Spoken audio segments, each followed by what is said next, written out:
Okay. All right. What's up, everybody? It's me, Mr. Kmarth. I got my boy Jay here, other half of the FE boys, and then we have What's a up? very special, honored, fantastic guest with us. We got Vorgus, the creator of Dark Amulet and Shadow of the Dawn. What's up, Vorgus? How's it going? Hey man, it's my honor to be sitting here with you two respectful fellows. Oh yeah. It's going very well, and I'm excited to talk shop tonight. Oh yeah, we're talking. Let's Some bad shop. Yeah, man. I don't know. So I don't know if you saw the VOD for when we beat Shadow of the Dawn, like our genuine reactions. That's crazy. That shit makes me sick. I'm actually sick to my stomach.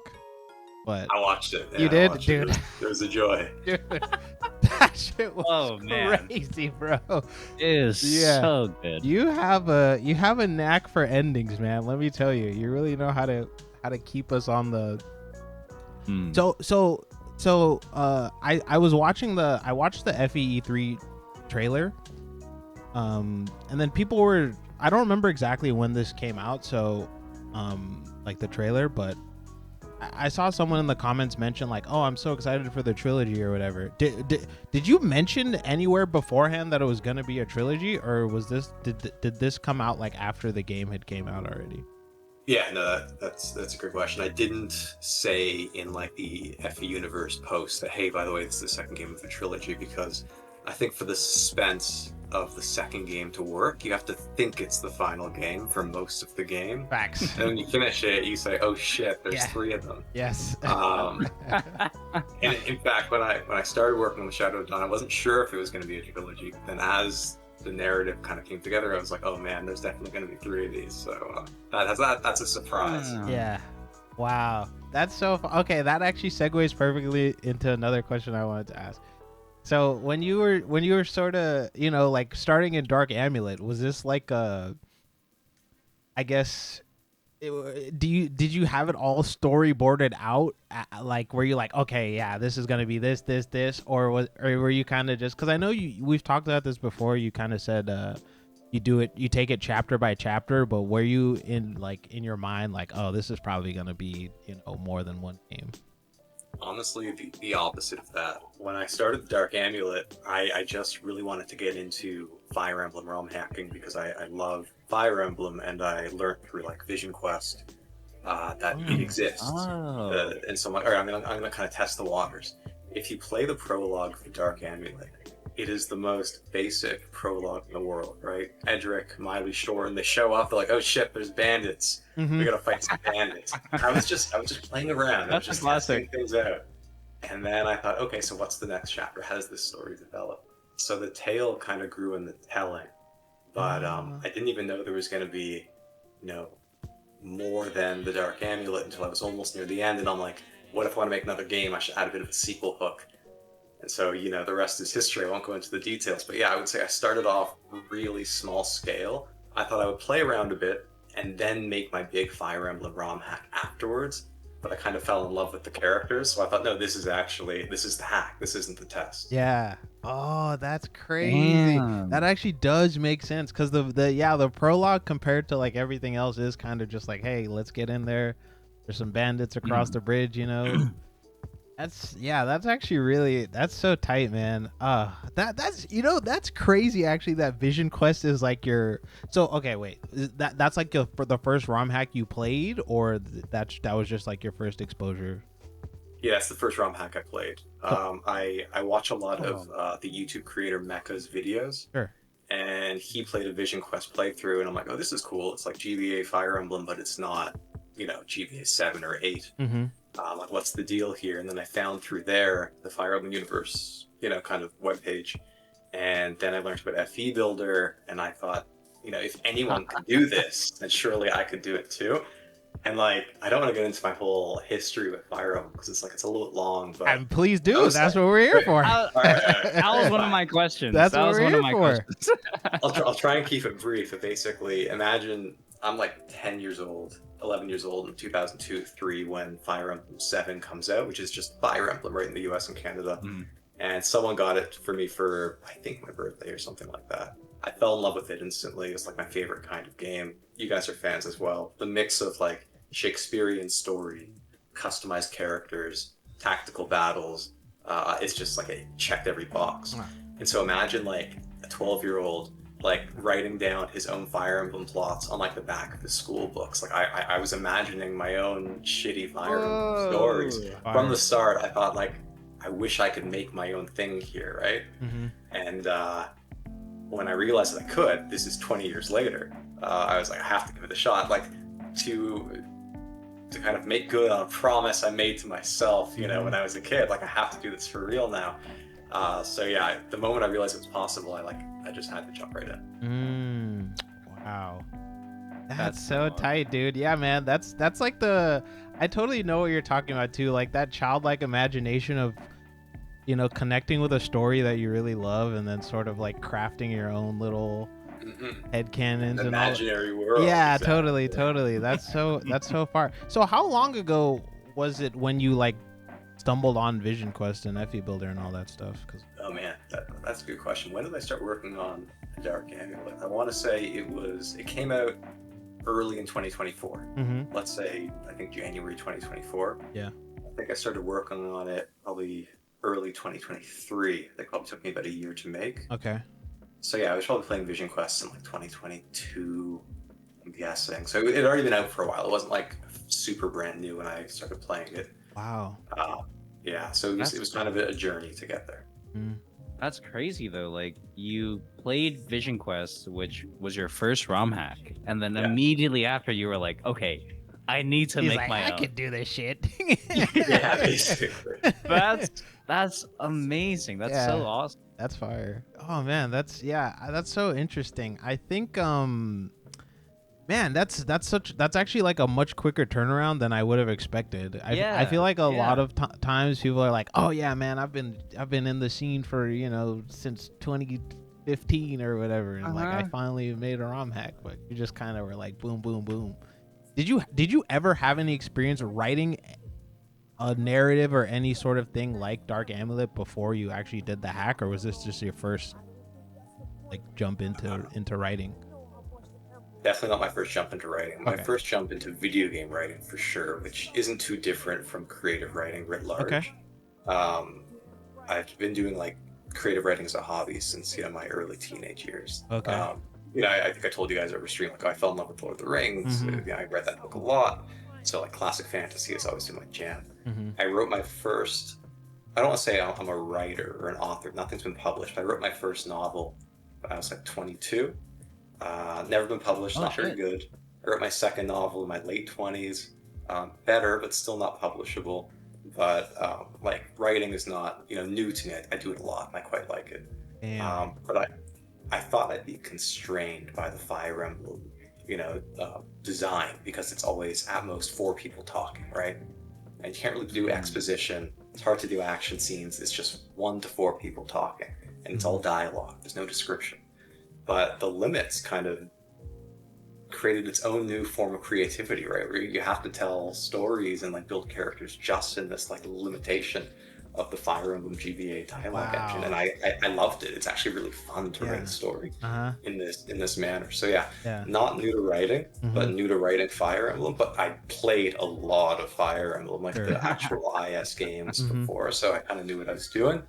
I loved and still love writing and making Fire Emblem games, which is why I have to do a third and final hack. Have to. That's actually crazy that you brought that up too, because that was one of my questions. Is like, I think it's very interesting. Obviously, Jay and I are, you know, consumers at the highest level. We play a lot of hacks. We've played every Fire Emblem. Like, you know, So I think the limitation thing you brought up is so fascinating, because I think it is really hard to make settings and characters that are believable within the framework of a GBA ROM hack specifically, because like you said, we have very limited facial expressions. Obviously sprite work stuff is getting better and better, but we can't see body movements, we can't see, you know what I mean, like all those limitations. But you, I think, have done it the best, where it's like you know, me and Jay talk about this on stream all the time. We're like, man, these characters, like, nobody, you know, like, you don't let us just hate anyone. You know what I mean? Everyone's kind of gotta have like the, you know, the yin yang, Everyone's the human. redemption arc. Yeah. Exactly. Mhm. I'm a big fan of believable antagonists Mhm. and believable villains. There's a time and a place for like a mustache twirling villain who's Yeah. like evil for the sake of evil. It's not the kind of story I want to tell, right? Uh-huh. I think there's a line in the Dark Amulet. Phoenix probably says it that like no man sees himself as a villain. Yes, right? I love in that his own shit. perception, Yeah. right? Uh-huh. Everyone thinks sorry. they're doing right, they're doing good, Mhm. and I think for me the best villains are people who, even as you're reading them, you're like, oh, I hate you, you're such a son of a bitch. You still feel in the back of your mind, but I see where you're coming from. I see it though. Maybe you've been deceived, or you think the means justify the ends, or you've experienced so much trauma you think this is the only way forward. Mhm. I think if you understand where a villain is coming from, they're kind of a more powerful, more memorable villain. So even though they're like, you know, using dark magic and they're super fantastical, that like seed of believability, I think heightens the tension, heightens the drama, and heightens the memorability. Man, dude, he's dropping it. He's dropping. Hey, He's dropping everybody's the hot taking notes. shit, right? Trying to write He's stories. dropping that take some hot. notes right now. Yeah, he's dropping that hot shit. No. On the spirit of characters, even outside of villains, I know that people seem to enjoy a lot of the characters that I produce, and I love creating them, even like the small characters who like don't have too much involvement in the plot. And the way I think about it is really I try and keep it very simple. For each character, what I try to do is I ask myself as I'm creating them, what's their motivation, right? Like, why are they involved? And you have to have a reason. You can't have a character with no motivation. The reason the characters in the story can't be like, oh, I like their moveset, or I like their sprite. It's like, no, as a character, what are they doing? That's one thing. And it could be a simple motivation, like I'm protecting my friends, sure, fine. And then the other thing I ask myself is, what's the arc? Like, they should start somewhere and finish somewhere else. If a character at the end of the story, as long as you read enough of their supports, is exactly where they are at the beginning, I feel like that's kind of a waste. That's where you get Blood Note, right? Where like, God, I hope I got the name right. Ilyana in Path Radiance, which I love the game, of course. Start of the game, she's hungry. End of the game, she's hungry. Or start of the game, she's sleepy. End of the game, she's sleepy. Like, that's it, right? Totally. It's like it's not enough for me. It's like, give me a little bit more. And the best is when what they're going for, what they think they want, turns out it isn't what they want, right? Where the character development, it's like, it's not a twist, like it's a shock, but it's a bit of a curve in a direction. Like that's all you need to write a believable story. Like Randall, as an example, in the Shadow of Dawn. I know he didn't turn out well for you guys in terms of his stats, but like it's pretty simple. Yeah. He's a womanizer and he loves chasing girls. But then his arc is that actually, it's not that he loves chasing girls, it's that he's trying to imitate his father, who did the same when he was young. And in the end, he ends up super monogamous. He only has one possible romance, and it's with Adriana, a woman who makes him feel, you know, hey, maybe I should be a good guy. Yeah. That's it. That's Randall start to finish. It's not super complicated, but it's enough to like grab you. It's like, okay, I can see this, and that's all you need. Totally. So, it's powerful. I mean, that scene with his dad, dude, that scene with Graf, that's his dad? Yeah, Graf. Yeah. Graf. Dude, where he's like, yeah, you hate me because I'm you know? Yeah. I was like, we were like, oh shit, damn, you know? Yeah, it's stuff like that, man. That's really powerful stuff, dude. I'm curious, like, because, you know, all these things sort of seem like, you know, I mean, these are like sort of the pillars of storytelling, I guess, where, you know, it's like, hey, we want a character that's believable, all this, that, and the other. But how long do you feel like it took you to get good at that? Because I feel like people know, you know what I mean? We all sort of know what the core of a good story is, but it's a lot easier to, you know, be like, hey, I know what this is, rather than doing it. How long do you feel like it took you to develop that skill? Definitely a long time. Like, I know some people are just, you know, born talented, but don't pay too much attention to that. I think writing, like any skill, is just something you develop over time by practicing. There's this quote one of my high school teachers said to me, and it wasn't his, he said it because he was kind of quoting someone else, which is, everyone has a good poem, but your first good poem might be buried beneath 1,000 shitty poems. So just keep writing shitty poems, right? Like you'll get there. So like your first good character, you know, it might take some time, but you'll find it. And like I wrote a lot as a teenager, a young teenager and a late teenager. I was on a lot of Warhammer forums, like Warhammer Fantasy, Warhammer 40k, and I would write like fan fiction. And it wasn't good, but you got to start somewhere, and I was My passionate fucking about it, right? boy! Oh Yeah. my god, that's crazy. And you know, I just kept writing, and like I look back on something now, and is it terrible? Yeah, but you could see that my heart was in it, and you learn by doing. Yeah, you go from there, dude. What? Did I know you were into 40k? I think I might have mentioned that at some point in some that's stream. Crazy, dude. I literally sit. Don't even ask this Jay how much fucking. Dude, I'm 40k Johnson over here. I was gonna say once 40k dropped, I was like, this interview's over. It's just gonna pivot over to 40k. That's it's over. crazy. Oh, that's so sick, dude. Oh man, yeah. You know. Oh, I was wondering, like, okay, so you've taken a lot of time to develop your skill as a writer, but was the story of Dark Amulet and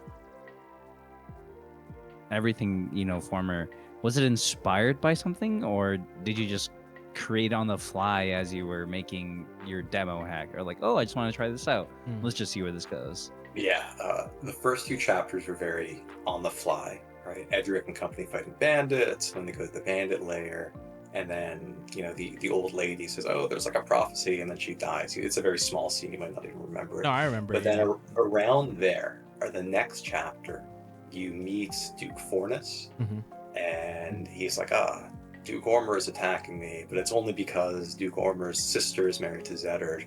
And then you meet Ormer, you meet Freya, and you understand the reason why Zeddard has like this control over Ormer. It's because he kind of is keeping Sophia captive.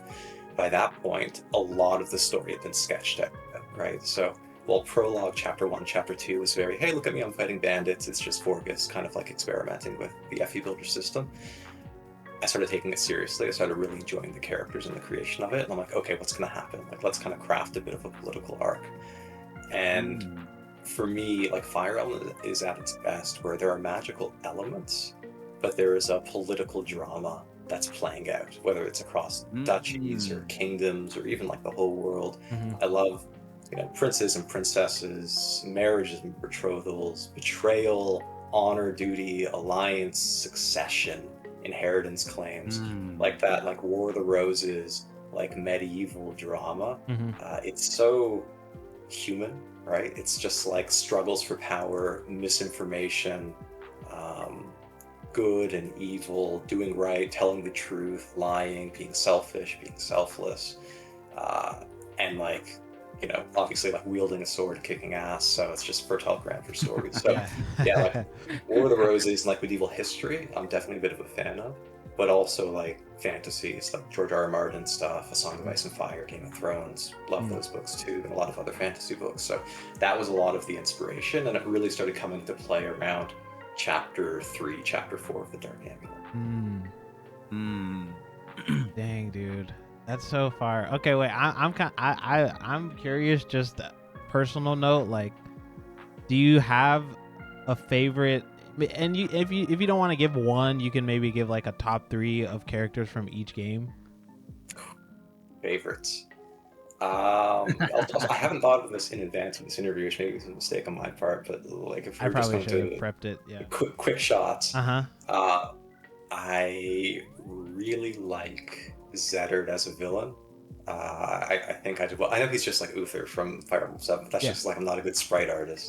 But I think he's crazy, sure, but there's like this clear method to his madness. You kind of witness so many failings of the current system over the course of the game.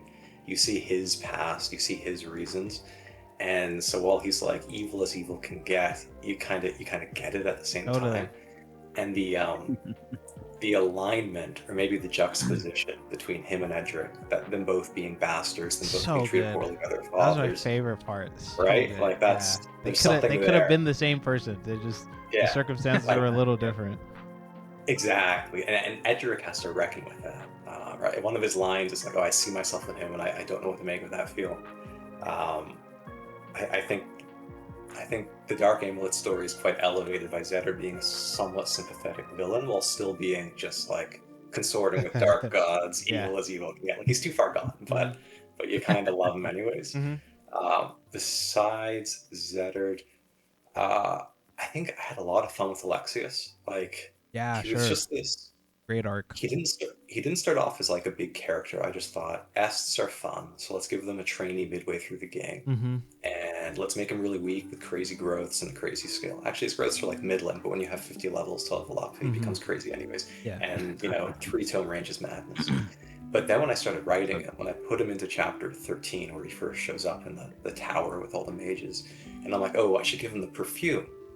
How should Alexius get the perfume? Well, he's kind of like this foreign prince boy, so maybe he'll fall in love with a girl very quickly, and he'll be like, I need to put on my perfume. I'm like, who should that be? Mm-hmm. And I'm like, you know what? What if the two trainees got together? Because Yeah. Hilda is so like honest, humble, kind of like a common girl, Oh. and he's so like highfalutin, kind of like super cultured, but kind of stupid in his like obsession with poetry. They're so opposites. And once I put them together, I was like, oh, I understand who Alexius is, right? I kind of got to know Alexius through his relationship with Hilda. Sure. So he was just so fun to write, so funny. Mm-hmm. He made some like, I don't want to say like sex jokes, but he's kind of like, he has definitely a bit of a wandering eye, and Sure. I find that pretty funny of him, even if it's a bit tasteless sometimes. Like when he's talking to Leandra, his tutor, and he says, "Oh, I noticed more about you than your ample eyes." And things like that. He's a bit of a dog that way. But he's just, even though he is a bit of a dog, he has a heart of gold. He comes from a good place. He really does like love Edgar, his cousin, through marriage. He stands by Edric, like he's solid. He's just kind of doesn't take things too seriously. Anyways, I just thought he was great. Yeah. And when I was thinking about where the sequel like how it should play out, a part of it was like, I kind of want to bring back Alexius. How can I do that? And that kind of influenced where the Shadow Dawn ended up going. I see. The third favorite, I love Edric, of course, main man Edric, but it would almost be boring to say like Edric was my favorite character, obviously. I guess a bit of a wild card. I really like Edgar. Okay. Because you first meet him, he's like an older dude, and you're like, oh, this guy's gonna die. He's gonna be a villain. Like, he just doesn't look like your handsome, like, anime protagonist. Not at all. Totally. But he's like just a solid dude. He's this high-ranking noble who's trying to do the right thing and get out of his father's shadow and like do right by his brother. He's like already married, so he doesn't have a big romance arc. He's just like a good husband, A lot of Edgar doesn't need much of an arc because he's like older and he's developed, and he's just like a stand-up guy. And stats-wise, he doesn't have the greatest growth, but you don't even need to train him. He's just like straight out of the box, like ready to go. Yeah, he's ready to go. You just use him. Don't even worry about it. Yeah. And so I really liked writing him, and I really enjoy his support with Alexius. I think it's just an absolute blast. They play off each other well. His support with Eleonora is hilarious, but that's because Eleonora is hilarious. Yeah. Edgar is like very kind of like straight laced. I like him a lot. I like Ruslan. Edgar and Ruslan get along. Yeah. I feel like Edgar is this nexus of like great characters. A lot of people kind of revolve around him, and him playing the straight man kind of elevates them as foils. So yeah, let's say Alexius, Edgar, Zedard. They're my at the moment favorites, but I love basically everyone. Oh yeah, I'm sure you created everybody. But those are great answers actually. Edgar is a super interesting one. I'm sure that's not one a lot of people might have guessed, but yeah, and rest in peace, Edgar, yeah, of course. rest in peace, yeah, rest in peace, man. Fucking Severin, huh? What a guy. Yeah, I think you do villains really well though, because even Severin, we were like, I guess we can't fully. We were like, I guess we can't fully hate him now. Like, he's kind of had his own demons going on, but yeah, that's. I'm a bit curious. So, you wanted to get into ROM hacks after playing Vision Quest, which was like your first ROM hack. But I feel like a lot of the elements in your games, like Dark Amulet, Shadow Dawn, there's a lot of Fire Emblem in there. So, like, which ones have you played in the past? Which ones influence you most? I'm very curious, because I feel like a lot of different hacks draw on a lot of different elements from different Fire Emblem games. Like, for example, some games are more geared towards story, or some are geared more toward gameplay. Like I'm just curious what drew you in the most, what gave you the most inspiration. Yeah. So I mentioned Fire Emblem 7. That was my first Fire Emblem game. Loved it to death. Played it when I was 10. I was so bad.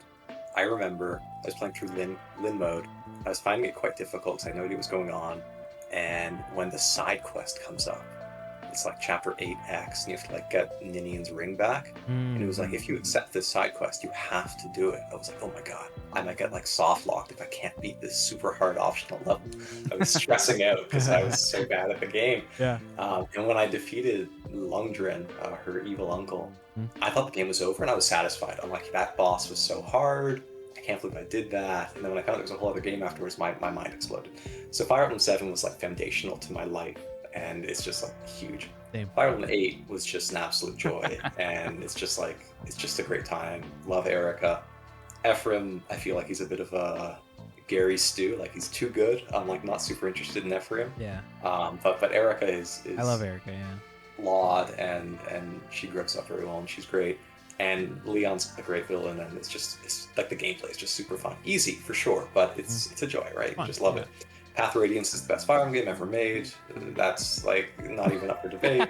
The story, the political story, the racism between the Bjork and the Laguz, and how that's explored in a mature way. The gameplay, it's just excellent. Everything. And I think Radiant Dawn tries to do some cool things. It's a bit of an imperfect masterpiece, but I love it almost as much as Path of Radiance. Awakening was fine. It's a good game, and then I became less interested from Fates onward.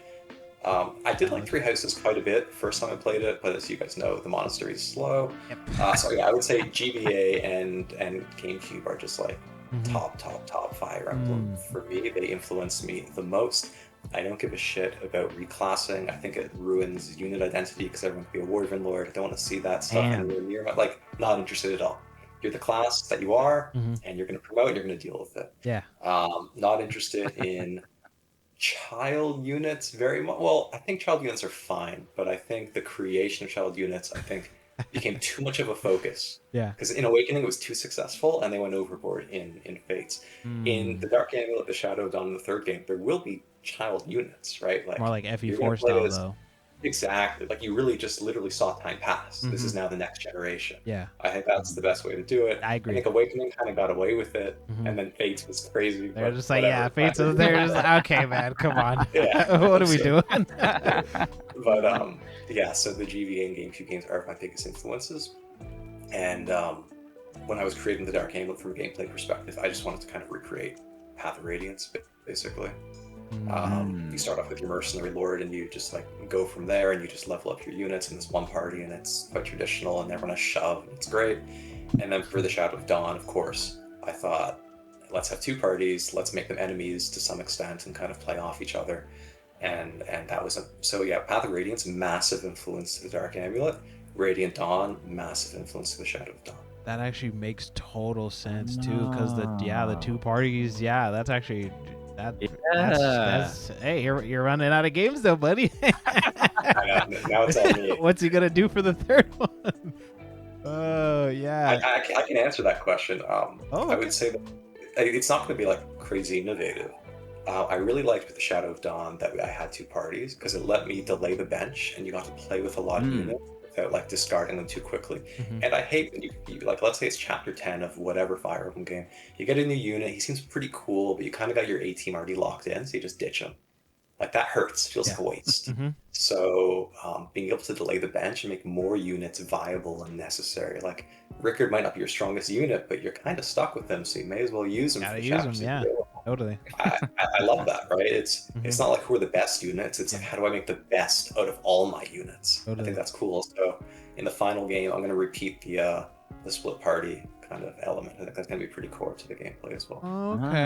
Okay. Early prediction. It's going to be like Edward. That's Edgarson's name, I think.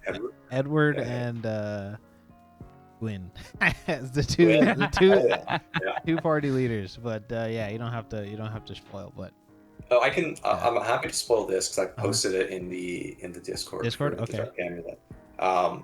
I'm not going to reveal anything about the plot, but in terms of like what you would find out if you played the prologue, basically, the two lords are Elia slash Gwyn.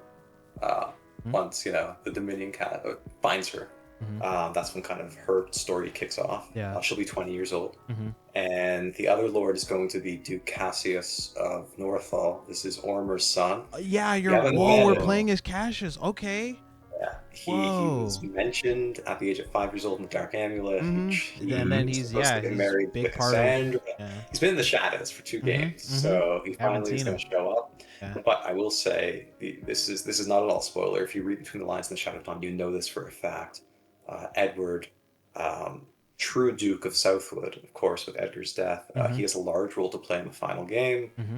He's Tancred's pupil. He's all grown up, so he's going to be about 22, 23 in the final game. Still blind, quite a bit more practiced in dark magic and ancient lore.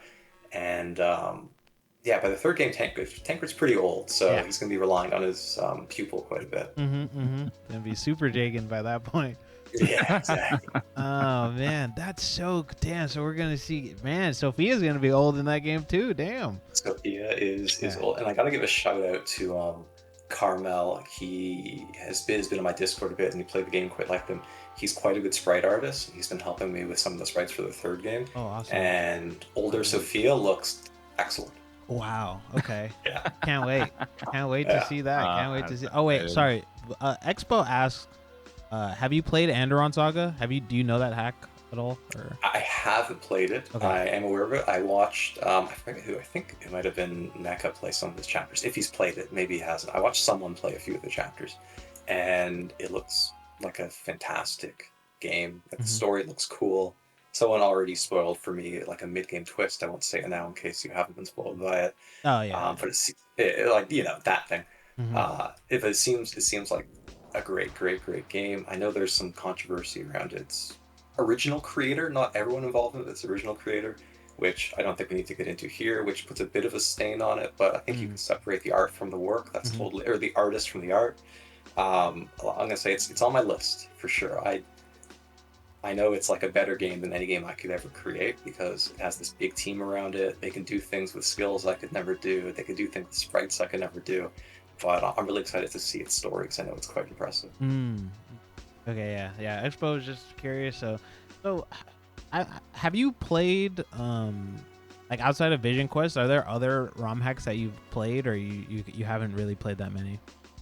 I've played that many. I played Road to Ruin, which is a good like FE7 hack. It's like very basic, but it's solid for its time. I played Void's Blitz Bar Adventure, which is like it's a telephone hack. It's pretty old. I think it's like a pioneer in using skill system. It's great. Stupid in its story because there's no story, but it's fun. Right? Yeah.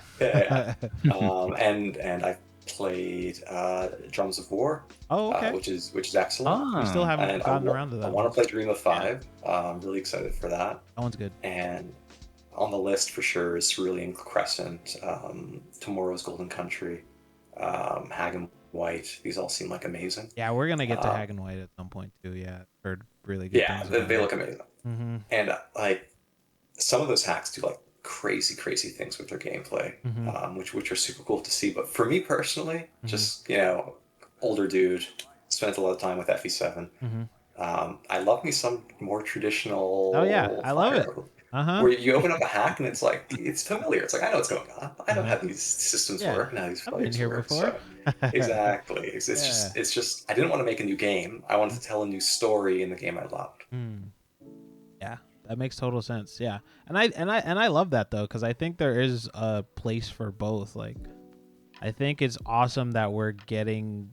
I'm hoping that you inspire a new wave of people to actually. Like, hey, this level of writing can be done in a hack, you know what I mean? Like, because before Dark Amulet, story wise, like it's weird because like I said, Jay and I have played a lot of hacks, but it's sort of like hard to. There's like a pre-Dark Amulet and a post-Dark Amulet in my head, like timeline in terms of writing because stories. Before that I'm like, oh yeah, this was pretty fire. It's like now that I've seen what's possible, it's like different, you know. It's like hard to separate the two. Like I think Anderon is still really really solid story wise, but even some of the hacks that I loved, I'm like, oh, like was this as fire as I thought, you know? Like I think it's like a combination of the story, but also the writing. yeah. You know what I mean? It's kind of like you were saying earlier, Vorgus. Like you can't really convey everything that you want to with Fire Emblem because it's limited to dialogue with 4 characters, and you have map cutscenes with people moving around or whatever. But I think it's just the way that everything is portrayed is like, oh wow, that was really good. Like that was not something I've seen before in a Fire Emblem hack. I don't know. Yeah. So yeah, I agree. I think something about that was just like a level above the other hacks that came out in the past, where maybe they were more focused on gameplay, Sure. or maybe they were more focused on like, I don't whatever. know. Yeah, skills, Like skills, some, sure, yeah. But like the composition, I think, was a bit more intentional in terms of the world building, the characters, the Totally. story. I agree Yeah. with that. I really appreciate that. Yeah, I definitely took all that stuff really seriously and put a lot of thought into it. I mean, in terms of like the moment-to-moment writing, like obviously it's all dialogue, and I'm always just asking myself, like, what would the characters say in this moment? Not what do the characters need to say to move the plot forward, Yeah. but what would the characters say if like they were real and they existed?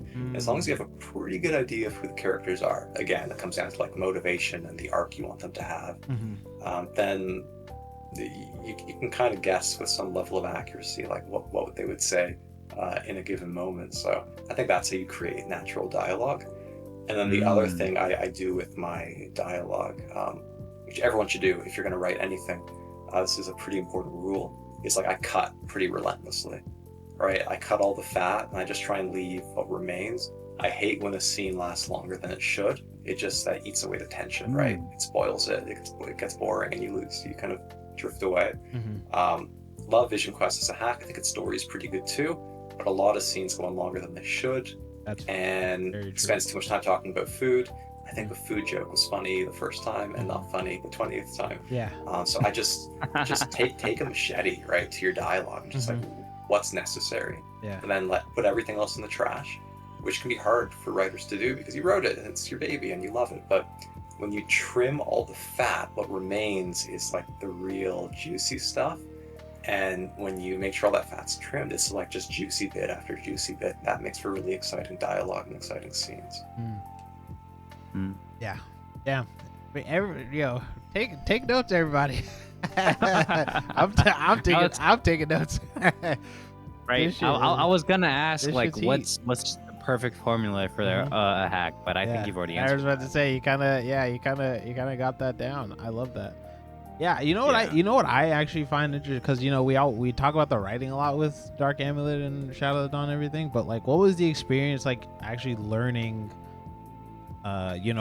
making maps, like because obviously you have to make the units too, like the growth rates, all like how, like what was that sort of process? Was that more difficult? Yeah, I find that stuff so much fun. Oh, okay. Making Awesome. units, deciding on growths, deciding on, I guess even before growths, it's like deciding on unit identity. Like we've talked about character identity, but in terms of just like how the unit will play in the game, it's FE Builder's like so easy to use, and it's just so much fun to be like, okay, let's create this new unit. Let's make him like a fighter in terms of his archetype. So a lot of hit points, pretty good strength, maybe not the most accurate, not much defense, but let's put a spin on it. What if he used swords? What if he used swords as a fighter, but he was really good against other swords? Ooh, that's a Brax. Like that's cool. Yeah. It's distinct. It's like a useful tool in your toolbox. And then you say, okay, what are the bases that make sense for him, and what are the growths that make sense for him? And you do a lot of testing, and like the growths and bases change a lot between when I create the character first and when it comes out. But just it's like the most fun. It's funner than dialogue. It's just really creative. Maps are tough for me. I don't think I have a natural knack for maps. I would say the Dark Amulet and the Shadow of Dawn's maps are, if I was going to rate myself, maybe like a 7 out of 10. Like they're not bad. I think most of them aren't bad, but they're not like the perfect maps, like super tight, perfect enemy placement. It's Sure. not my strong suit. I just try and create maps that like don't feel tedious. That's all I want. Like you get through it and there's some tension, there's some anti-turtle incentives, or there's a time limit. There's like way too many time limits in my games. I know, and I'm sorry for that, but I want the ticking clock. Like it Yeah. produces tension, so I can't help it. I feel that. Yeah, I just try my best there. Yeah. But yeah, the process, it's fun, and I'm not a coder, and it's just FE Builder just like makes it easier for you. Yeah. I mean, I will say I think you do a great job of, especially in the last couple of chapters, the timed aspect of it actually made sense, you know, like Rodon's fucking bleeding out. You know, it's like, dude, you gotta kill him. This guy's got like 2 quarts of blood left. Gotta go get him, you know. And then on the last map too, like the towers. Oh, the ritual. Yeah, exactly. Yeah, the ritual. Yeah, thank you. That was after. Yes, that was in the final map when you're running away. Yeah. I gotta say, I had so much fun with the ending of the Shadow of Dawn. So good. For like 2 big reasons. Gosh. Like first of all, teasing Edric, right? You Uh-huh. see him in chapter 10x, then you see him at the end of chapter 17, and then at like chapter 20 and chapter 22, and then he actually shows up in person, but he's still not your party. Yeah. It's like tease. Yeah, we're all like, just give it to me. And you figure, I was like, okay, when is he gonna die? When is he gonna die? I was waiting.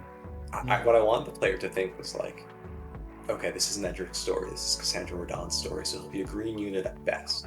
But then the switch up and he's your main character for the last 2 chapters. Like, one, that's just so much fun. And you get Edric and he's like probably as strong as you remember him, so he's pretty dominant. Dude, he was going stupid. And then the other thing that made the ending of Shadow of Dawn so fun is that the bad guys win. I mean, some of them lose. It wasn't like fully a defeat. Yeah, but they won. Gormar Empire's defeated. Desiree dies. Yeah. But Madalena wins. Yeah. But I love that. It's because as I wrote the Shadow of Dawn, I realized it was going to be the second in a trilogy, which means the good guys didn't have to win, which is gives you so much freedom as a writer. The first game, it might have been self-contained. What if I didn't have the energy for another one? So it had to be like, okay, a victory with maybe like a little bit of a question mark, right? Edric is king, but Madalena lied to him. Fine. But the second game, do you guys remember, or maybe you've seen Star Wars: The Empire Strikes Back? Right? At the end of the first movie, A New Hope, Luke defeats Darth Vader and the Death Star. The second one, Luke loses his hand, Han Solo's frozen in carbonite. It's like, oh shit. Like, damn. We are on the back foot. And to be able to create my own Empire Strikes Back ending, where it's like, okay, there's a glimmer of hope. The last scene with Shorn and Gareth, you're like, okay, there's a glimmer. But things look bad. I had so much fun writing the bad ending, and I had to make the stakes real. No one can be safe, so Galen and Miley, rest in peace. Yeah, dude. It's like, shit's for real. Dude, Miley's ending, bro. I literally, I know you said you watched the VOD, but I was like, bro, I feel sick. I was like, my stomach hurts, bro. This is She's an OG. Sprung her ass up, man. That was stings. fucked up, dude. Oh, yeah. I'm curious, like, I know you read Lord of the Rings growing up, like that was your favorite. Now you've mentioned Star Wars. Like, what story or book, narrative, whatever, has kind of inspired you the most? Like, what's your favorite? What gives you a lot of this like creativity? That's a good question. It's like all the basic or like classic pieces of fantasy that we've talked about already. And I would say that there's 2 things that come to my mind, one old, one new. And neither of these are like the be all and end all inspiration. It's like all of fantasy. I've always been in love with all of it as long as I can remember. But when I was really young, I went to like my mom's friend's house for whatever reason, and she was a bit of an artist, and she had a design book, an art book of all the designs from Final Fantasy IX. And I was pretty young, and I didn't know what Final Fantasy was yet, but these designs blew me away. I loved that book. I looked at it for 3 hours. I was just engrossed in the visuals of Final Fantasy IX. I only ended up playing the game years later, and I loved it. It's my favorite Final Fantasy. But just this different world, this strange medieval world with airships and stuff. Just like it was like a foundational moment in my life. I was like, this is cool. I need more of this. Oh, And so, that's I would say cool. Final Fantasy IX and like its visual identity is a big inspiration of mine and a big love. Awesome. And the game itself is great, as it turns out. I only found that out like 5 years later. But also, if there was like a contemporary novel that like really gets me going, I'm like, everything about this is awesome. This can be a bit of a wild card or like a curveball. It's sci-fi. It's a book called Hyperion by Dan Simmons. Hyperion. That sounds familiar. Okay. Right? It's a very famous sci-fi book. It won the Hugo Award. Mm-hmm. It's about these 7 pilgrims who are going to visit, like this, let's call it like an evil demigod, just before, like on the eve of a galactic war. And each pilgrim has a reason why they're visiting this evil demigod. And you kind of listen to each pilgrim's story as they get close to their fate and perhaps their doom. It's so well written. Every story is wild. Every story is its own genre. The first story is like a horror story, then a war story, a romance, a detective story. One story is like basically Shakespeare. Oh, cool. It is a tour de force of fiction. And like as far as like amazing writing that inspires me to like be creative, number one, but also create characters that you love or you hate, or you love and hate at the same time. It's just, I've read that book like 4 times and I love it every time. So if you're looking for some good but like deep sci-fi that does not hold your hand, I can't recommend Hyperion enough. Wow. Yeah, that sounds Damn. that sounds freaking awesome. Yeah. Everybody take notes. If you want a good story, you sold me on that. Yeah. Hyperion. Very good. Yeah. You know what? Another thing I really like that you sort of do. I talk about this a lot with hacks in general, like Jay and I. I'm a big fan of when you know, a character and their gameplay sort of line up. You know, like you know, Edric being the hero, he gets ether. You know, that's the main character, ether. You know, that's the main skill. Like I love, because I don't like the disconnect between, I don't have a specific example in my head, but you know, it'll be like this big burly character, but he's got like a, you know, 70 speed growth and 20 strength, and it's like, okay, what are we doing? You know, like I love when the identity of the character matches the skills and the growth, and I think that's something. I love that too. So that's very deliberate for sure. So like Miley, she likes to say she doesn't miss, and her capstone skill is Hawkeye, so she can literally no longer miss. Rowan, small character in the Dark Amulet, he has this issue where he's falling asleep before battles. So his skill is slow burn, where it kind of takes him a while to like ramp up to his like avoid bonus, right? Because he's sleepy at the start of battle. Like every skill is chosen, you know, deliberately. quite deliberately, exactly. Hilda has charge because she's just like a hero, so she's just like running into battle. Gris has iron riposte or strong riposte because he's very bristly and like he quickly gets angry. So naturally he would be quite defensive in battle. So. Steel Porcupine. Exactly. Steel Porcupine is a signature move. I always deliberate in unit identity and character identity lining up, like Abrax, right? Very specific unit identity where he's a swordsman, is good against swordsmen. And it's because, you know, he can't forget things. And so when he watches people fight in the arena, he never forgets their moves, so he kind of can outdo any other swordsman he fights. So there's this reason why he has Swordbreaker. And Severin has certain blow because he always thinks he's right? He's not stupid, he's just overconfident. So of course he has certain blow because he's just always certain in his course of action, even when it's the wrong course of action. So I love that kind of. Me too. What would the term be? Ludo narrative harmony, when the game and the story line up in that way. Yeah, I think that's great, man. Yeah. Oh my goodness. This guy, he's been dropping gems left and right over here. I was gonna say he's thought of it all. Dude, man, I'm like so excited that you're doing a third one, but I'm also like, damn, this poor guy, he's never. It's okay. It's fun. It's a joy. You know, I put in like an hour a night, and over the course of a year to 18 months, it just gets done. You know, right? It's you eat an elephant one bite at a time, and it's a lot of fun. What made you pick Fire Emblem over other games you played though? I think feel like there's a reason that you were like, okay, I like Fire Emblem, it resonated with me, and I'm gonna make Fire Emblem hacks.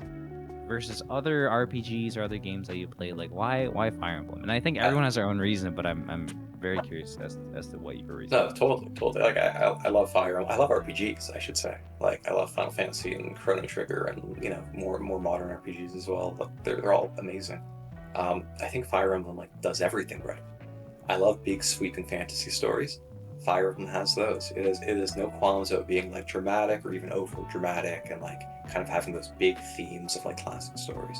But it also has the RPG elements, equip your characters, gain levels, gain stats. And I love that too.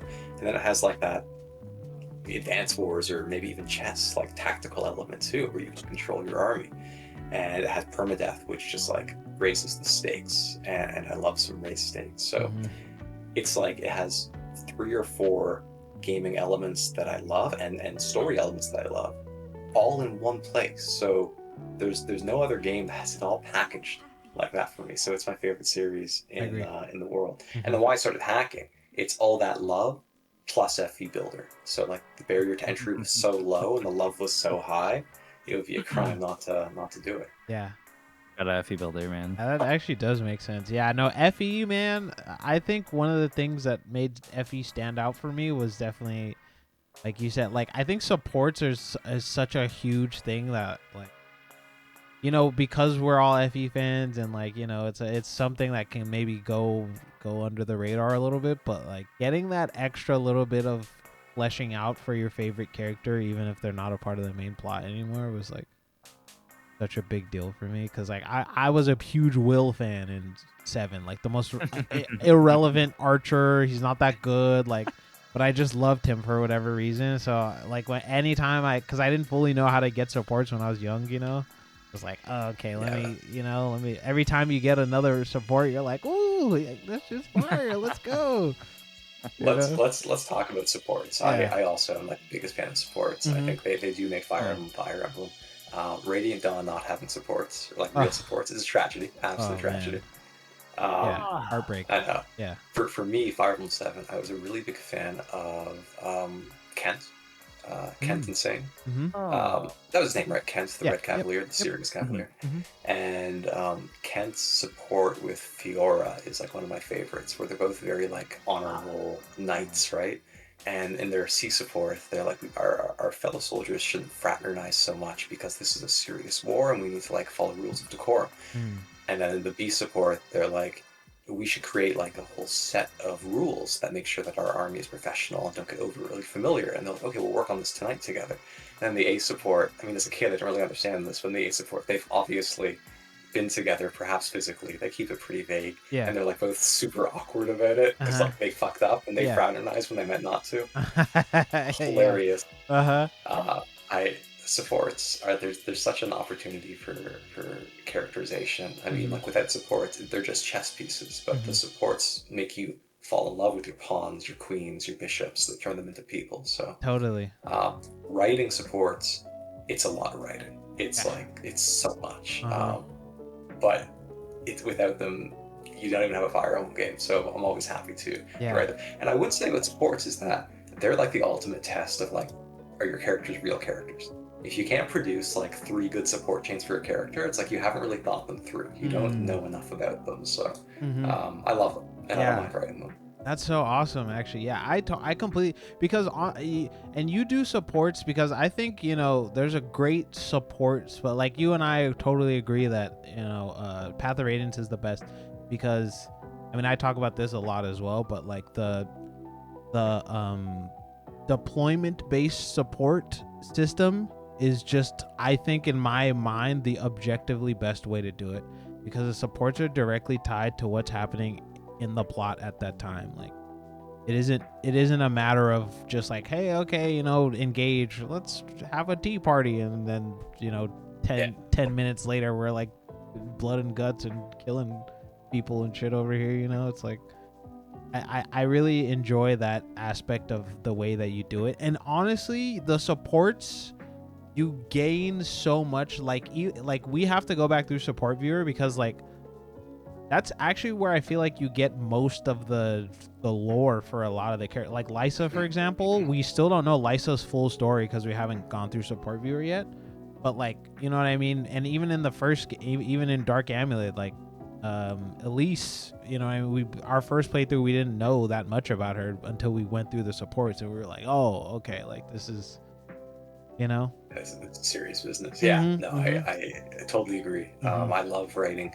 Some of my favorite supports are the supports that you can only see in the support viewer because they're like past events that give you a starting support level. There's quite a few of those in the Shadow of Dawn, so take a glance at them if you want. Oh, for sure, we're gonna go back through. Yeah, we're gonna go through support viewer for sure. That was I supports are they're just so much fun, and I know that I've caused some people to like turn their head and be like, what the hell's going on with some of my supports that like, you know, you've got the C support with like a physical relationship. Oh yeah, and things totally. like that, like Edric and Katrine, you know, had sex between their C and B support. And, Radon and Sarut one-upping them by like the C support is like, support. Come find me in my tent tonight, big boy. And here's the thing. I'm not like, you know, a degenerate by any means, but like sex is real, it exists. Part of like romantic relationships sometimes involve sex. Intelligent Systems is selling games for 10-year-olds, so they can't get themselves involved in that part of human relationships. But I'm not selling this game to 10-year-olds. You know, it's really mostly adults playing this stuff. So I thought without being, you know, explicit, we could explore that part of human relationships in a somewhat, I would hope, tasteful or acceptable manner. So totally. I love throwing in like a bit of spice here and there. I think it's a lot of fun. Some people will fall in love and then have sex. Some people have sex and then fall in love. And being able to kind of display both of those, especially when like you're fighting to the death and your life's on the line. I think this can happen now and then. So for sure. There'll be at least one of those, I imagine, in the final game as well. Oh, I'm sure. Because why not? It's a lot of fun. It's a staple. It's a Vorgus staple. Exactly. The fans expect it. Yeah, you know, it's a Vorgus staple. No, I totally agree. I mean, I never even. I was like, this is like, it always felt natural. It never felt like, you know, it was just because I mean, even Sarut from. When she joins your party, you can just tell she's fucking with Radon heavy, like. She's just obsessed with it. Yeah, she could totally, like, from the jump, you know, she's all in. So it's like, it's pretty dope to see, man. Radon, what a great character, man. Radon was, dude, that freaking, he was a lot of fun, right? Dude, him dying, man. So let me tell you about Radon. Sorry, go ahead, Moo, and then I'll No, please. I was gonna say, so have you guys seen the show? I'm sure you have. Well, maybe not, but Cowboy Bebop. Yes. Famous anime, Spike. Yep, of course. Basically, like, he can't escape his past. So he's essentially destined to die, you could say, because he has to make things right. He's chasing after Julia. We know that Julia dies before the finale. So Spike was Radon's inspiration. Their stories aren't one-to-one the same, but like heavy inspiration. As soon as you said that, I can see it. Yeah. Former gang member. The gang in this case is the Gormar Empire. Betrayed. He has a score to settle with Hestafal. And like, he is chained to his memories. He's chained to his past. He has to carry that weight. He can't escape his past. He has to face it. And in the end, they both die. Sorry for spoiling Cowboy Bebop. It's like a 30-year-old anime. But they die. We might say happy. We might say at least at peace. They both have someone who's deeply connected to them, Faye and Sarut, who's like, don't kill yourself for the sake of the past. What about your future? But for him, there is no future, right? Like his life actually ended, you know, 10 years ago. So it's just the way it goes sometimes. Tragic, but there's a lot of heart there. So being able to kind of pay homage to Spike by creating my own Spike-like character was one of the chief pleasures, I would say, of the Shadow of Dawn. Awesome. That's incredible, man. And I mean, hey, we're gonna get to see we're gonna get Radon back. you're gonna definitely see Radon's son in the third game. Little Radon's gonna be a beast. 10. So he will Oh. not be in combat. Oh, he's only gonna not be a that old. youngster. Oh, Or okay. 12. He'll be 12. Yeah. He won't be fighting. Oh. But you will see him. He's not gonna have a big role. Uh-huh. What kind of 12-year-old's gonna have a big Yeah, role? I know. He's not gonna be. Yeah. Trainee unit, right? Easy. No trainee. You will see him in the third game. Yeah. Okay. That's awesome. Yeah, that's so neat. Yeah, man. Honestly, I'm gonna be honest. I thought you were gonna kill Cassandra too. I thought she was doomed. I thought that ritual. I was like, shit. Yeah. So they were like, 16 turns till the ritual. I'm like, bro, she's she's dead. In an early draft, she was going to die. Okay. It definitely, like, she would die and Madalena would do her thing, and then we have the final game. But I feel like Cassandra's arc is one about like fighting destiny and breaking free of the past and what's expected of you. So I think her surviving and becoming a thorn in the goddess's side is like made more sense narratively. And also, this is really, I'm now revealing how the sausage is made. Like, we're going deep in here, so apologies, but Desireen wasn't originally Zedard's daughter, and she wasn't originally going to be the replacement sacrifice. But the more scenes I had with her and Gawain, I was like, oh shit, there's something here, both on a romantic level and also like there needs to be a reason why they're so tied together. So I actually only decided that she was going to be Zedard's daughter in chapter 15 when Before dies, and she just says, by the way, I'm Princess Desireen of Verdansk. Before that, she was just basically a nobody who Madalena kind of set up to serve as a front for her gambit. But the more Desireen came into play as a real fleshed out character, the more I realized that her tragic ending was to be sacrificed, and Cassandra's was actually, in some small way, a victory in that she escapes, she survives, and she has, I'm not going to spoil anything, I'm just going to say, a very important role in the third game. Oh, I mean, for sure. That's not a spoil. That's. I mean, the epilogues. Kind of. You gave us a good chunk of what the general outline's going to be for the third game. Yeah, so. Everyone should have a rough idea of what things look like 12 years after the Shadow of Dawn when the final games takes place. Totally.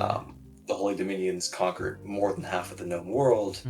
Westmarch, Northall, half of Narshala, a third of the Gormar Empire are like all that remain, and things are pretty bleak when we see our characters once more 12 years later. Yeah, shit was looking bad.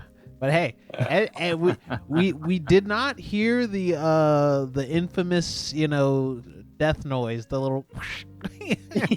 We didn't hear it for Edric, so Are you asking me about Edric's fate? I'm holding out hope. I'm just saying I'm holding out hope. That's all I'm not going to say anything. No, don't say anything. We didn't see him die. Don't say anything. Die. I'm just saying, I'm just saying. Carry that torch. Yeah, I didn't hear the noise, so I'm delusionally believing my boy's still alive.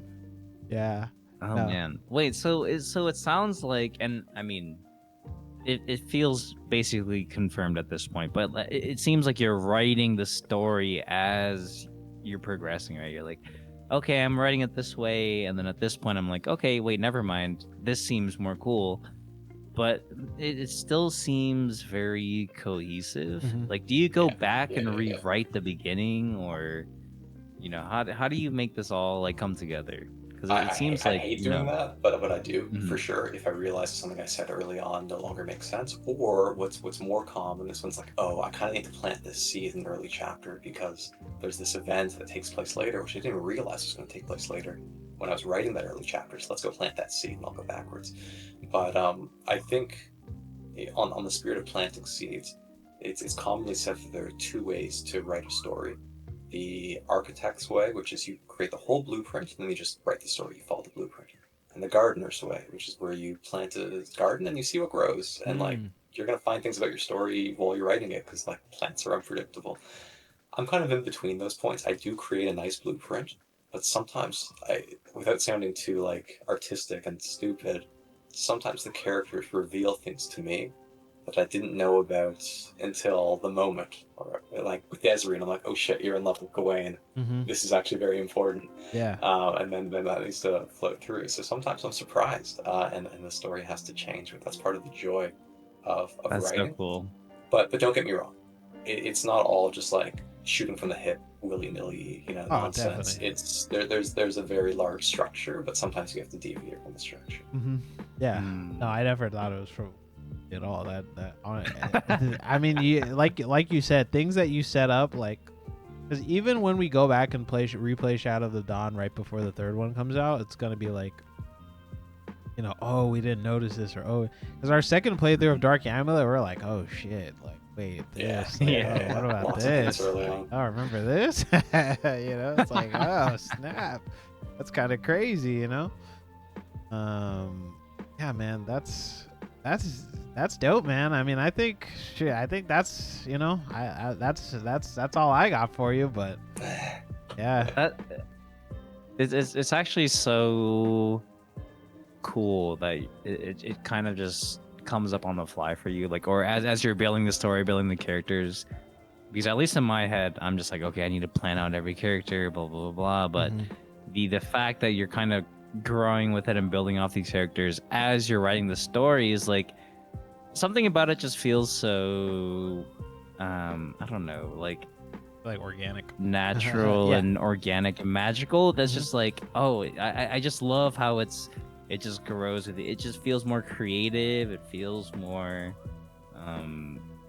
I don't know the exact word to describe, but I love it. I love how it's just like, yeah, you're just going with the flow, and it comes to you and it's like, okay, I'm gonna put this in the game. Yeah. Like that's to me, that's like, I love that. It's beautiful. And sometimes it's not even when I'm writing. Sometimes I'm like, commuting to work, and I'm like, oh shit, I just realized this about this character, and I have to like write it down and remember it, and then like do it later that night.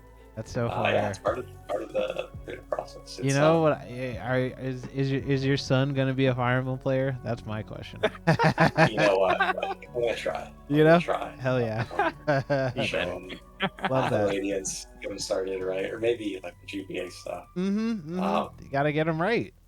But I can't show him the Dark Amulet until he's a bit older. I think it's a little more mature. Oh yeah. Sure. I just meant the general, the classics. Wouldn't that be cool to show him like a game I made? Yes. Like he's 2, so there's okay, distance he's between very, now and then. very young. Oh yeah, okay. Yeah, I'm not that old, but there's some time between now and then. But yeah, that's a dream. Yeah, that's awesome, man. Yeah, no, Vorgus, thank you so much for hopping on and chatting, and like this was great, bro. You actually gave us some real nuggets. Always been fun having you in the chat, like chilling, just kicking it, vibing. I'm glad we finally got to chop it up with you. Yeah, no, hey, I appreciate like spending an hour talking about these games that I spent like a lot of time working on and love so much. I think you guys run a great stream. Even if you're like playing XCOM or whatever, it doesn't have to be Fire Emblem. I think you're super chill, and it's just watching you guys like experience the drama of the games was such a joy, especially when like you're in a big scene and someone types something on the Twitch chat, and Kay, he'll be like, I can't answer that right now. We gotta read this scene. Yeah. I'm like, hold on, right bro, I gotta lock in. Yeah. I gotta lock in. Yeah. Sephiroth's about to do something real stupid, so you gotta stop talking. So it's so fun to watch you guys play. Okay, yeah, but wait, okay, but hold on, sorry, but before we end, I got some chatters want to ask. Face Palmer, go for it. People want to ask questions. Yeah, of course. But yeah, man, that's no. So sometimes because I don't know if you've ever streamed or anything like that before, Vorgus, but yeah, it's definitely like playing story games, especially because the big streamers are most of the time just playing like FPSs or whatever. You can kind of like glance over, but when you're playing a story game, it's like very different. You gotta walk in to street, like, hey man, someone's coming in talking about, oh man, I stubbed my big toe or some shit. I'm like, all right, just hold on, man. Serious shit's going on over here right now. All right, Absolutely. I don't got time for all that. But I'm curious to see what Face Palmer. Also helps that there's like 10 viewers. Yeah, facts. Also, what's up, Marm? Good to see you, buddy. What if your son grew up to be a Fates? It's been disowned. That's fine. I understand. There are some good parts about Fates. I haven't played the game, so I shouldn't judge them. But I've watched people play them, and the story I think leaves something to be desired. That's the nicest way of putting it. Yeah. Shit is dog water. What happened was Awakening was like the rebirth of Fire Emblem. You know, brought a whole new fan base, and it involved certain elements, and so they tried to dial those up in Fates, and I think they kind of lost their way in terms of like the core narrative, in really focusing on dialing up the new successful elements, like all the romancing and the children and the, let's call it like fan service. I think a little too much in certain directions for me, but I mean, as long as they're making Fire Emblem, like, I'm not gonna complain. That's kind of how we see it too, because yeah, Three Houses, not my favorite game in the world. Like we said, great first playthrough, and then after that, you're like, So this is my Three Houses pitch. If I was Yeah. going to remake Three Houses, and this is going to be a little bit controversial, so forgive me if you guys disagree. I think that Byleth is not a good character and doesn't need to exist. Okay, imagine you're playing Three Houses, and you play as, like, there is no Byleth, okay? You're just like Edelgard and Dimitri and Claude. I agree. Right? And they're in your party, and they're solving this mystery over their year in the academy, and they're becoming friends and like really close and stuff. There's no Byleth bullshit, there's no Sophist, there's nothing like that. And then at the end of the first act, Edelgard reveals himself to be an antagonist, and you get to choose who you want to be between the three of them. And there's no teacher nonsense. It's just them. It's their story. They're the main characters. Byleth is nothing. Byleth is a blank shell. I think that would be a much more engaging plot, right? Like I don't need to be a teacher and take my students out to tea. Yeah. I want to be the students. I want to be the empress of the empire, or the king of I forget, like Vorgus, whatever it is. Like that would be such a tighter narrative. But the need for an avatar, I think, hobbled the Three Houses. That's actually a really, really good take that I haven't heard. But as soon as you said it, it actually it makes perfect sense. Because the silent pro tag thing, especially, does not need to be done in FE, in my opinion. It's like, it works for Zelda because it's like, it's not that story focused, like you're kind of going around solving puzzles doing, but in FE specifically, like the silent, my favorite thing about Byleth is the design. Like, I think Byleth looks cool, but outside of that, it's like, what can anyone really say about Byleth? Like, you know what I mean? It's pretty interesting because, like, FE7 had the tactician, right? But Mark doesn't talk. Yeah, that's what, you know what I mean? Like, it's a very like minimal, just like, hey, okay, you're just there. You're literally like, there's a narrative reason for why the units are moving as tactically as they do. But sure. And then like FE8, there wasn't really anything like that. It was nothing fine. in Path of Radiance, Radiant Dawn, and then really it was only introduced again in New Mystery, and it was also Japan honestly only. Dog. It's terrible. She was ass. Yeah. But I'm curious as like to why they reintroduced it in Awakening. But I'm also thinking like, oh, maybe because Awakening blew up, they just was were it like, that they reintroduced it again and like every I other feel like time Robin is the after that. best like version of that. I agree. I think Robin does it pretty well because like they're an actual character with like an important arc. Their amnesia allows the story to play out, which is a bit of a trope, but we're talking about Fire Emblem, so of shit. And I think they have a character and a role to play, especially if they're Lucina's mom. I think that adds a whole other element to it, which is really powerful narratively. So Robin does it well, but generally avatars are they're like a roadblock to just like I want to just learn with the main characters. Yeah, just like let me imagine get if there was immersed. like some guy named Jimmy who like directed Ike in each of his battles. Like, I don't give a shit about Jimmy. Yeah, I just want to play with Ike. Jimmy, get your ass out of here. Look at a peek over here. Okay, so Face Palmer says one point of comparison was drawn to Final Fantasy VI. I love the game, but the one nick is when the villain achieves omnipotence/godhood. It's difficult to write a whole arc where the villain sits on their thumbs or jobs and doesn't utilize their new powers. Do you have/can you share ideas to work around Ragtag Rebellion to Godslayers? Yeah, wow, that's a tough question from a narrative perspective. I agree. When your enemy is a god, it's like, why don't they just throw lightning at the players in a moment? So Kefka becomes basically a god halfway through Final Fantasy VI, and then just kind of chills in his tower, and the world's destroyed, and you eventually defeat him. And so the question becomes, obviously we're like spoiling the shit out of the Shadow of Dom right now, but what do I do in the third game when Madalena is a goddess and has been for 12 years? I would say that while Madalena might say that she's omnipotent, she's actually just very potent. She's very, very powerful, but she's not like... She's not a god, like, like a literal, she's a god, but this is a world where there are like 12 or 13 gods, so they can't all have infinite power. They just all have a lot of power. So she definitely has the players on the back foot.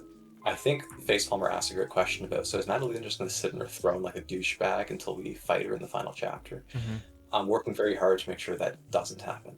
She has goals. She's obviously very interested in Elia. And even though she's a god, Madalena's going to have some problems, some challenges that she's going to have to work through, and she's going to advance in her goals over the course of the story, just as the heroes advance in their goals as well.